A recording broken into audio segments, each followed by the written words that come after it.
Hi, let's talk about the latest editions of standard Fire in the East rules, more or less standard Fire in the East rules, to my Blitz41 computerization of that game. These are mostly air and naval rules, and none of them are likely to have a decisive influence on the campaign, but they seemed important enough that I shouldn't just ignore them for my computerized version. So I've added these things with some fresh code over the last couple of weeks.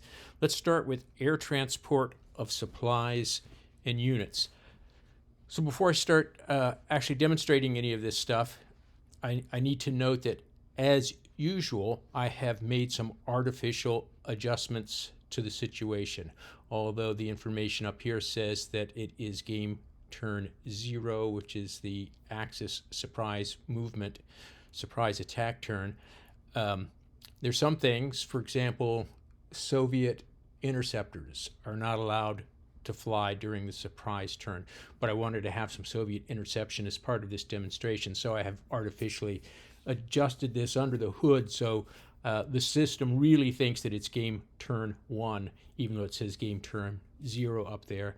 And I've made a couple of other minor adjustments like that. For example, as you can probably see right away, I've peeled back the Soviet front line. Stalin was not very happy about this. I've peeled back the front line in order to allow room for some German units to run up here for some things that I want to demonstrate.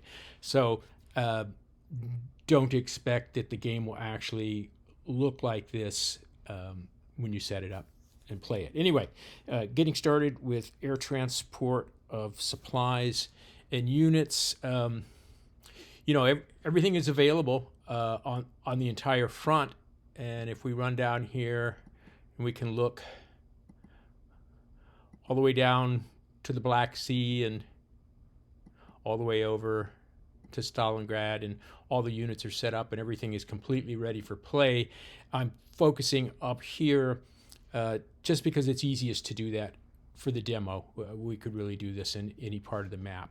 So here we go. We will click here to get started, and to demonstrate air transport of supplies, I'm going to run in here to the depot menu. This is part of my experimental supply system, which although I keep saying it's experimental, I've been sufficiently pleased with it that I haven't gone back to the standard supply system. So let's say we want to move some supply points from this depot to another depot with an airfield. So we'll click here.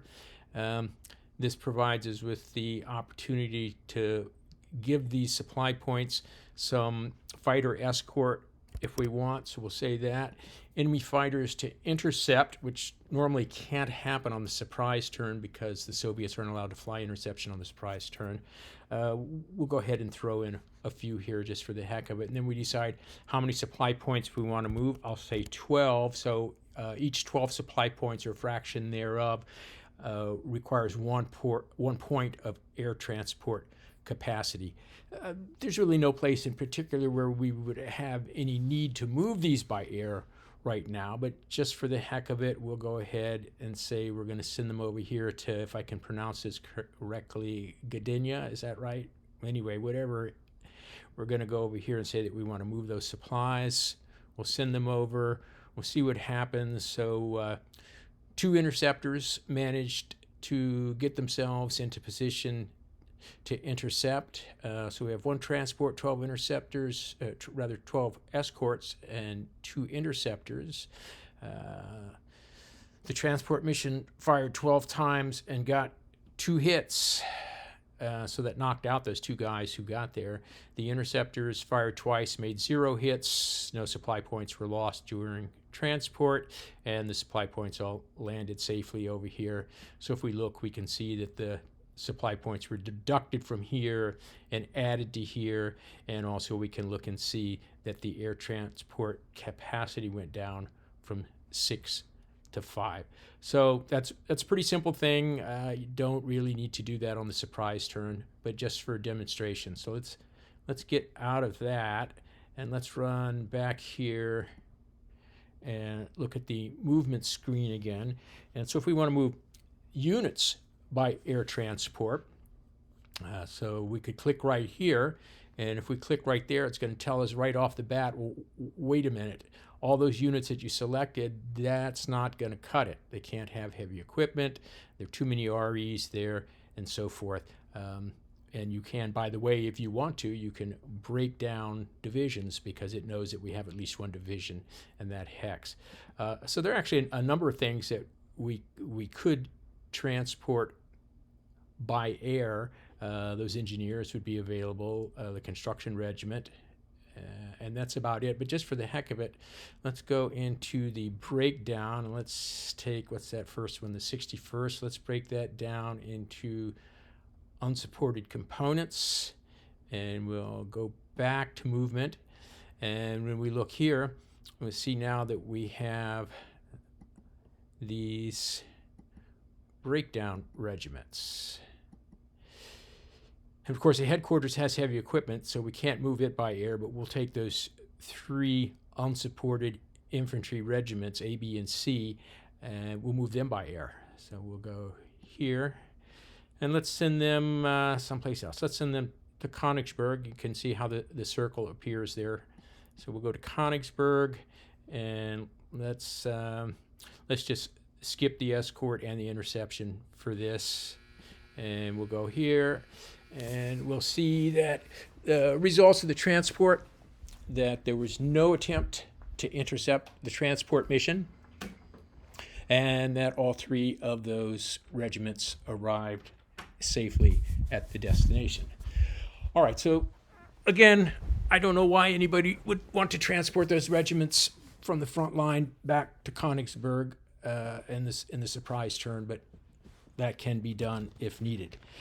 All right, so the next thing that's going on here, let's deselect that, is that I have added ports, naval bases, and coastal defense batteries to the hex data, and that's stuff that I normally have in the scenarios when necessary. Some scenarios don't need that at all. For example, my Yugo 44 scenario didn't really need any of that.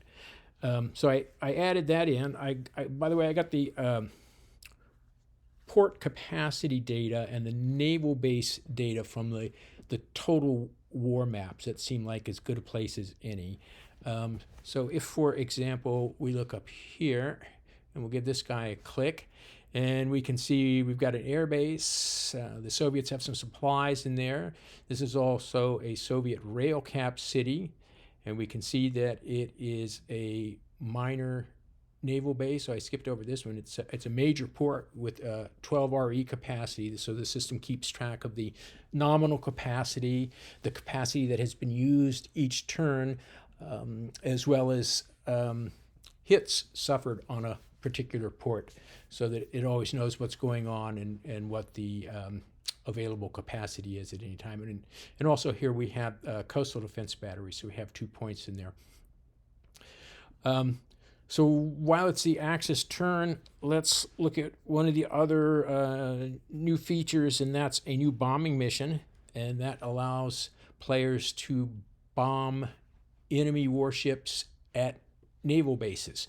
So let's go into the usual air mission menu, and when we take a look at this, we'll see there's the new mission down here, bombing warships at in this case a minor naval base. And as far as how many enemy naval points are at the base, it doesn't tell us. We always get a question mark there.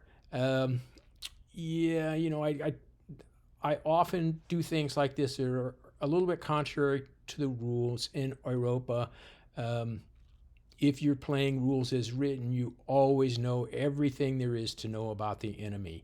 And sometimes I twist that around a little bit, and I say if you can fly that mission anytime you want, but you'll never know for sure if you're going to catch enemy warships in that hex or not. So you can choose to bomb it. Maybe someone will be there and maybe you will hit them.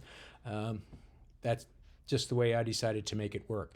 So let's just throw some bombers into that mission. We do have some interceptors available. Just put in 6, and we'll run that particular mission. We'll say we want to bomb warships in that naval base. And when we resolve it, it looks at everything and it says, okay, those interceptors, only 4 got there. And that's part of the rules that say when you run interceptors against a mission, not all of them necessarily get there. And in particular, in the opening stages of the war, Soviet interceptors are not as likely to be correctly vectored in as Luftwaffe interceptors are. So 4 of them got there. They fired. They scored 1 hit on the Axis bombing mission. The Axis bombing mission fired all 12 and got 4 hits on the enemy interceptors, so that knocked out all the interceptors that arrived, got knocked out. AA, there's 0 from the ground units, but there's 5 from the intrinsic city, fortress, and airfield, 2 from the Navy, for a total of 7 AA points in that hex. They fired, and they didn't do too well. They got 0 hits on the Axis bombing mission. So that means we were able to deliver 11 factors successfully to the targets, but the warships at the naval base were not hit. Now, that could mean a couple of things. It could mean that we didn't find anybody there. Maybe it just so happened there were no warships at the base when the bombers arrived. Or it could be that it was crappy bombing and we just completely missed them. Either way, didn't do any good. We expended 12 Axis air factors and expended 6 Soviet air factors, of which 4 were permanently lost because they got shot down. So that's the bombing mission for enemy warships in naval bases. Let's see, the next thing to look at here is, let's get out of this. Let's go back to movement, and let's go back over here, and let's talk about moving supplies and units by sea. So if we wanted to move supplies by sea, this is very similar to what we did just a minute ago to move supplies by air transport. We'll go in here, say that we want to move supply points by sea from this depot to another depot at a port.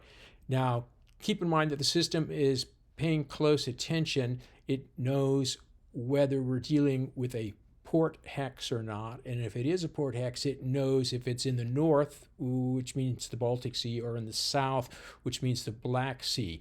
Those 2 different seas are divided into entirely separate zones. Naval factors, sea transport factors, all those things can't go back and forth. They're stuck. Whatever zone they start in is the zone that they stay in. So when the system is showing you information about a zone and about availability in a specific zone, it knows which one you're currently dealing with, and it gives you that information. So in this case, we'll go ahead and give a click on that, and it's telling us all the stuff that we need to know. For example, it's the Baltic Sea Fleet sea transport capacity, and there are 3 points available. The port capacity and the starting hex is 6. We have tons of supply points available, but based on all those factors, then we could move a maximum number of 36 supply points, and the real limiting factor there is the transport capacity. Now, I don't want to use up all the transport capacity with my supply points because I want to save some to move units.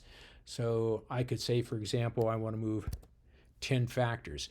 Note that it takes, for each 12 supply points, it takes 1 point of sea transport, but it's for each 12 supply points or fraction thereof. So if I'm only moving 10 supply points, that's still going to take 1 full point of sea transport. That's also going to use up 1 full RE of port capacity, both at the embarkation hex and the debarkation hex. Anyway, so we'll say let's send these 10 supply points. Starting over here, we'll send them to join the ones that we sent by air over at Gdynia, and we'll click here to move that.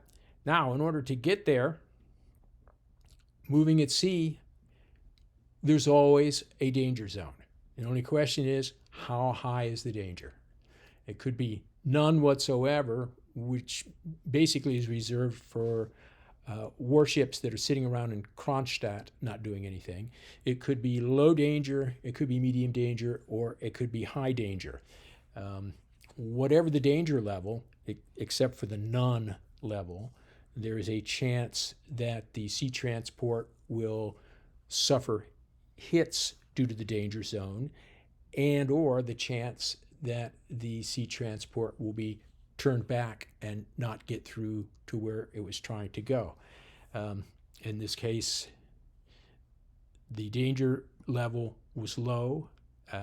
There were no hits, there was no turn back, so all the points got safely through to the destination.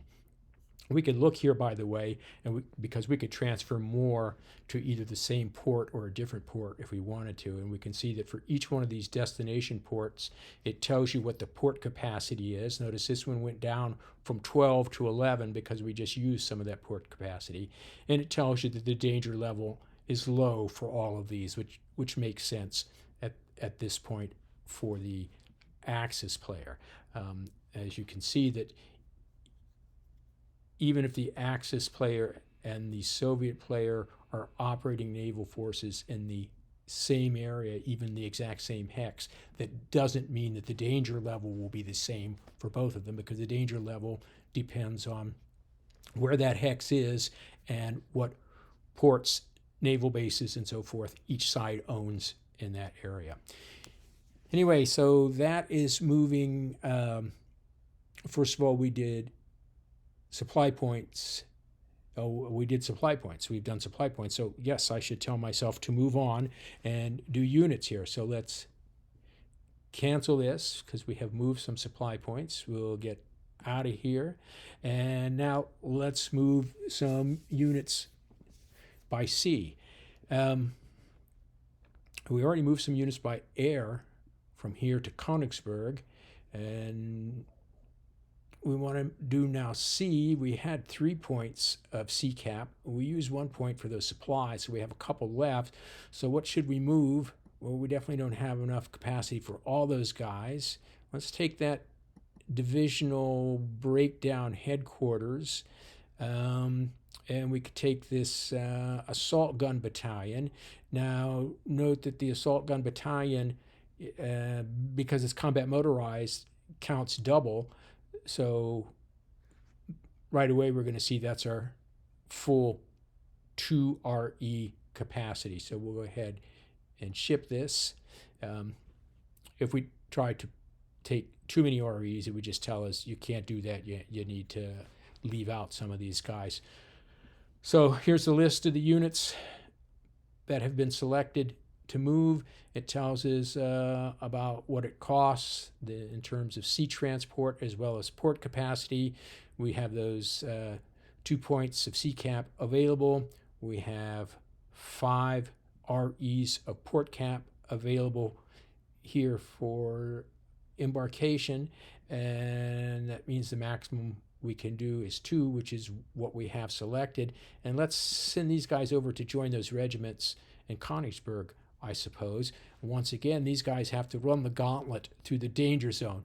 Well, it shouldn't be too bad for such a short distance in friendly territory, but we'll go ahead and see what happens. We'll give this a click. So the result of sea transport, well, the danger level was low enough that both of these guys arrived safely. Now, we could have suffered losses. One or both of those units could have been lost, and one or both of those units could have been turned back, because you just don't know what's going to happen with minefields, light naval forces, submarines, air-sea patrols, whatever. But in this area, the danger level was low, so they got through okay. So we'll close that. And let's, by the way, while we are here, let's go ahead and merge all those. And when we do that, we now get an extra link just popped up to assemble, because the system has recognized that all the components of the 61st Infantry Division are in that hex. So we'll go ahead and assemble it. and back up here. And so now we've moved part of that division by sea, part of that division by air, and we reassembled it in the destination where they all ended up. All right, let's see. We're kind of through with those guys, I think. And now let's take a look at running an attack up here where we're going to throw in naval forces, air forces, and coastal defense batteries. So it's going to be kind of a melee up here. In order to do that, I peeled back all these guys in order to give us a straight road unblocked by enemy units or enemy zones of control up here.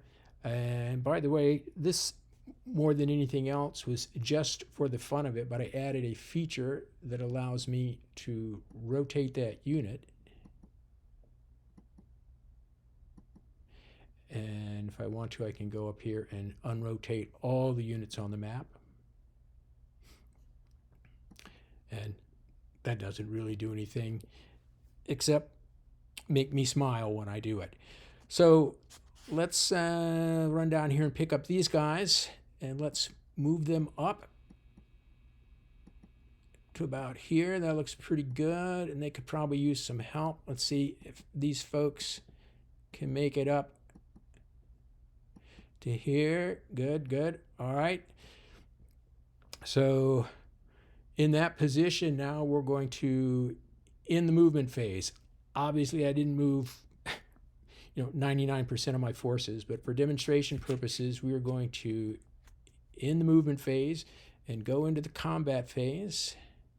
Say we're going to attack that hex. With these two hexes, we'll initiate the combat. And now we have all these possible things that we can add in here. So if we look here, by the way, right off the bat, we've got a 5.7 to 1. It says it's an estimate because it really is an estimate, because all kinds of things could happen to change that. So let's throw in some defensive air support. Let's throw in a bunch of naval gunfire support for the Soviets. We will let the Luftwaffe bring in some offensive air support. Notice up here that it's recalculating every time. So it's up to 5 recalculations, and the odds are changing every time we do this. The Axis player has a mere 2 factors of naval points for naval gunfire available in the Baltic Sea, but we'll throw those in. And while we're at it, let's use the Axis commandos. If they are successful, and maybe they will be, maybe they won't. If they're successful, we'll get a +1 die mod because they're taking part in this attack. So we can put all those things together, and we'll now resolve that big melee there and see what happens. So I'm going to pull this down a little bit wider, and we can look and see all the things that happens. Now, both players, Axis and Soviet, attempted to get naval gunfire support into that combat, which means that the naval forces for both sides had to move through the naval danger zone. So the Baltic Sea naval danger zone is high for the Allies, that is for the Soviets. They tried to send 10 points down there. Of those 10, 6 were hit and sunk. So that really is a dangerous place. There are lots of minefields out there, and the Soviet player probably would have been better advised not to send his entire fleet down to that little battle there. So the fleet is now reduced from 10 points to 4 points, and the surviving Soviet naval forces were turned back, and they don't even get to participate. So 4 points survived, but they went home without playing. The Baltic Sea naval danger zone for the Axis player is low. That's because of who owns which ports and naval bases and so forth at this point in the game. So the attacker naval force, that is the Axis, we sent 2 points There were no amphibious forces, and there were no hits in the low-level naval danger zone. So both of those points got through. In terms of air forces, now we're going to see all these results, and I'll try to run through them pretty quickly here. The air forces, 6 Soviets, 12 Axis. They shot at each other. There's 1 hit on the Axis, 2 hits on the Soviet. There's AA fire, which ends up with no hits on the Luftwaffe, 2 hits on the Soviet air. The naval forces, the defender has coastal defense batteries, 2 points of that. The attacker still has, that is, the Axis still has his 2 points of naval gunfire support that he's trying to get there. So when we resolve all this, air on naval, so on, we can look at all these things. We can see what happens with the coast defense batteries.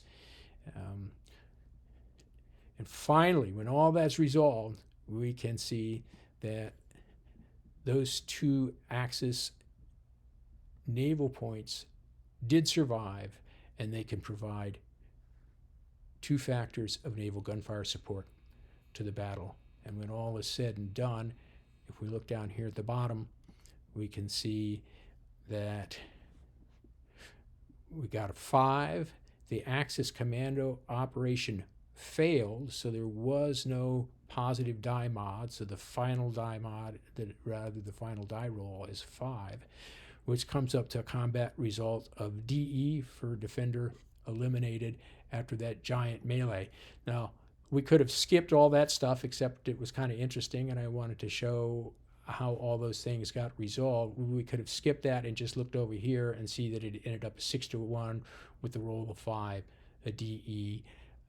So all the Soviet forces, just the rifle division and the artillery brigade, are eliminated, and we will choose which units to advance. We won't send in the 3rd. We'll send in everybody in the 2nd. We'll send them in there, and there we go. So I hope that is a quick and interesting example of some of the most recent things that I've been doing with the system. I think I've almost finished. I think I'm very nearly finished. Every time I say that, I realize I have more to do, but this time I think I'm almost finished, and I'm going to be able to put my Blitz41 computerized implementation of Fire in the East, I think I'm going to be able to put it to bed pretty soon and move on to my next project. In the meantime, thanks for watching and enjoy your gaming.